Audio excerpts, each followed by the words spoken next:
নমস্কার। ছাতির বদলে হাতি আমার বাংলা গল্পগ্রন্থের এই গল্পটি থেকে আরেকটি প্রশ্ন বা আরেকটা অংশ আলোচনা না করলে বোধহয় অসম্পূর্ণ থেকে যায়। তাই আমি আবার এলাম দ্বিতীয় অংশ নিয়ে। আমি পড়ছি, এদিকে আর এক রকমের প্রথা আছে, নানকার প্রথা। প্রশ্ন হয়তো এসেছিল আগে কোন একটা সালে যে নানকার প্রথা কী এবং এতে কীরকম অত্যাচার করা হতো। এই প্রশ্নটাই যদি ধরে নেওয়া হয় যে নানকার প্রথা বলতে বোঝায় যে জমিতে প্রজাদের সত্ত্ব, দন্তে শয় বয় তয় বয়, সত্ত্ব মানে অধিকার থাকে না, চাষ করবে, ফসল ফলাবে, আম কাঁঠাল ইত্যাদি তাদের গাছে ধরবে, কিন্তু তাদের অধিকার থাকবে না। এবং কারা সেই সমস্ত অধিকার কেড়ে নিত? জমির যে আম কাঁঠাল বা রোয়া ধান, এবং তাদের 2.5 টাকা হারে খাজনা দিতে হতো। খাজনা না দিতে পারলে তহসিলদার কাচারিতে ধরে নিয়ে যেত, পিঠ মোড়া করে বেঁধে মারত, তারপর গুদাম ঘরে আটকে রাখত। এবং খাজনা না দেবার জন্য তাদের যেটুকু সম্পত্তি তা খাস করে দিত, মানে জমিদারের করে দিত। এবং তার সঙ্গে সঙ্গে মহাজনের যে কর্জা, মানে মহাজনের কাছ থেকে যে পরিমাণ ধারিত তারা নির্ধারিত করত বা ধার নিত, 1 মণে 2 মণ সুদ আদায় করত। দেখো কীরকম অত্যাচার। যে অত্যাচার মহাজনেরা সেই সময় আমাদের ছাতির বদলে হাতি এই গল্পে লেখক বলেছিলেন। তো এর সঙ্গে একটা প্রশ্ন থাকে, যে নানকার প্রথা এর বিলোপ হলো কি করে? এখানে তার উত্তর আছে। নওয়াপাড়া, দুমনাকুড়া, ঘোষপাড়া, ভুবনকুড়ার ডালু চাষিরা জেগে উঠেছিল। তারা বলেছিল, জমিদারের খামারে আমরা ধান তুলব না। তারা কিন্তু ধান তোলেনি। পুলিশ কাছারি কিছুতেই কিছু হয়নি। শেষে এই সমস্ত সুদখোর মহাজন তারা হার মেনেছে। তাই তো তারা আজ গর্ব করে বলে, বন্দরের ভদ্রলোকেরা আজ আমাদের তুই তোকারি করতে সাহস পায় না, আপনি বলে সম্ভাষণ করে। এই লাইনটাই থেকে যদি প্রশ্ন আসে, বন্দরের লোকেরা মানে কোন বন্দরের কথা বলা হয়েছে? আমরা অনায়াসে বলবো হালুয়াঘাট বন্দরের আশেপাশে যে সমস্ত ভদ্রলোক ব্যবসা বাণিজ্য বা মহাজন, তাদের কথা বলা হয়েছে, সেই সমস্ত ভদ্রলোকদের কথা বলা হয়েছে। আর আমরা বলতে সেখানকার গরিব চাষি, যারা আগে তুই তোকারি করতো, বয়স নির্বিশেষে, গুণ নির্বিশেষে, তারা আজকে আর তুই তোকারি করে না। তারা কি বলে সম্বোধন করে? আপনি। এবং শুধু তাই নয়, তারা যে আন্দোলন করেছিল, প্রতিবাদ করেছিল এবং এই শোষণের বিরুদ্ধে তারা রুখে দাঁড়িয়েছে, তার ফলে থানায় গেলে তাদের চেয়ারে বসতে দেয় এবং নিজেরাও বলে যে তারা অনেক সভ্য হয়েছে। কী কী সভ্যতার প্রকাশ? তারা আগে একসঙ্গে মদ খেত, এখন মদ খাওয়া সমাজের পক্ষে খুবই লজ্জার বিষয়।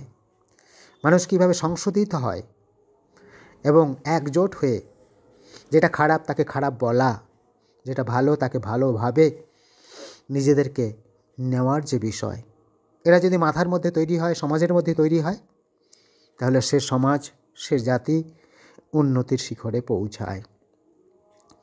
আমরা শেষ করব যে সেখানকার চাষিরা যখন চাষ করতে যেত মাঠে, এবং তারা তাদের যে প্রাত্যহিক কাজকর্ম, সেই প্রাত্যহিক কাজকর্মকে নিয়ে গান বেঁধেছিল এবং ছেলেমেয়েরা মিলে গান ধরে, সেই গান যেন তাদেরকে মানে অস্থি মজ্জায়, রক্তে, তাদের মাথায়, মগজে তা যেন ঘুরপাক খায়।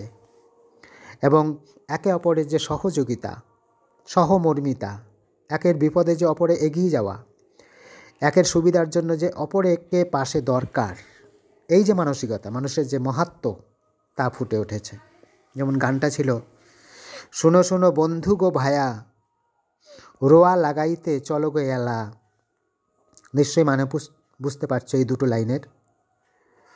বন্ধুর জমিখানি দাহা কোনা, হাল জড়িছে মহিষ মেনা। হাল বো আছে নিউথি মাটি রে, নিউথি মানে না ওঠে মাটি রে, কতবার লাগাবো নীতি নীতি। দেখো পাহাড়ের কোনা, দাহা কোনা, পাহাড়ের নিচে তাদের জমি, সেখানে পাথর থাকবে, কাকর থাকবে, এবং তাকে হাল বহানো মানে হাল চাষ করা অত্যন্ত কষ্টকর। যে গানটার কথা আমরা এখানে উল্লেখ করলাম, গানটার অর্থ এখানে বইয়ের মধ্যে দেওয়া আছে।